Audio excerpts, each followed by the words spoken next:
ಕಂದಾಯ ಸಚಿವ ಕೃಷ್ಣ ಬೈರೇಗೌಡ ವಿಕಾಸಸೌಧದಲ್ಲಿಂದು ರಾಜ್ಯದ ಎಲ್ಲ ತಹಶೀಲ್ದಾರ್ ಜೊತೆ ವಿಡಿಯೋ ಸಂವಾದ ಕೈಗೊಂಡು ಇಲಾಖೆ ಪ್ರಗತಿ ಕುರಿತು ಪರಿಶೀಲನೆ ನಡೆಸಿದರು. ಭೂ ದಾಖಲೆಗಾಗಿ ಕಚೇರಿಗೆ ಅಲೆದಾಡುತ್ತಿದ್ದರೆ ಅನಗತ್ಯವಾಗಿ ಸರ್ಕಾರಿ ಕಚೇರಿಗಳಿಗೆ ಅಲೆದಾಡಿಸುವುದನ್ನು ಅಧಿಕಾರಿಗಳು ಕಡಿಮೆ ಮಾಡಬೇಕು. ಇದರಿಂದ ಅಧಿಕಾರಿಗಳ ಕೆಲಸ ಒತ್ತಡ ಕಡಿಮೆಯಾಗುತ್ತದೆ ಮತ್ತು ಮಧ್ಯವರ್ತಿಗಳ ಹಾವಳಿಯೂ ಕಡಿಮೆಯಾಗಲಿದೆ ಎಂದು ಹೇಳಿದರು. ಭೂ ದಾಖಲೆಗಳು ದಿನಕ್ಕೆ 12,000 ಪುಟ ಸ್ಕ್ಯಾನ್ ಮಾಡಬೇಕು ಎಂಬ ಗುರಿ ನಿಗದಿ ಮಾಡಲಾಗಿದೆ. ಆದರೆ ಕೆಲವು ಅಧಿಕಾರಿಗಳು ಈ ಗುರಿ ತಲುಪುವಲ್ಲಿ ವಿಫಲರಾಗಿರುವುದಕ್ಕೆ ಕಾರಣ ನೀಡುವಂತೆ ಸೂಚನೆ ನೀಡಿದರು.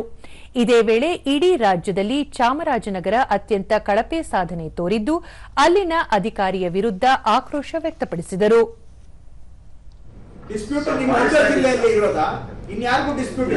ಮಂಗಳೂರಲ್ಲಿ ಒಂದು 30,000 40,000 ಮಾಡಿದ್ದಾರೆ. ಮಾಡಿಸ್ತಾ ಇದ್ವಿ ಸರ್, ನಮ್ಮನ್ನು ಮಾಡಿಸ್ತಾ ಇದ್ವಿ ಸರ್. ಏನ್ ಮಾಡಿಸ್ತಾ ಇದ್ದೀರಾ? ಲೋಯೆಸ್ಟ್ ಅಲ್ಲಿ ಇದ್ದೀರಾ ನೀವು ಇಡೀ ಸ್ಟೇಟ್ ಅಲ್ಲಿ. ಪ್ರತಿ ಮೀಟಿಂಗ್ ಅಲ್ಲಿ ಇದೇ ಕತೆ ಹೇಳ್ತೀರಿ. ಏನ್ ಡಿಸ್ಪ್ಯೂಟ್ ಇಡೀ ಕರ್ನಾಟಕದಲ್ಲಿ ಎಲ್ಲೂ ಇಲ್ಲ. ಎಷ್ಟು ಹೇಳಿದ್ರು ಕೂಡ ಒಂದು ತಿದ್ದುಕೊಳ್ಳೋಣ ಅನ್ನೋ ಮನೋಭಾವನೆ ಇಲ್ಲ ತಮ್ಗೆ. ಅವ್ರ ಆಲೂರ್ನವ್ರು ಹೇಳಿದ್ರಲ್ಲ, ಏನು ಸೆನ್ಸಸ್ ನಡೀತಾ ಇದೆ ಅಂತ.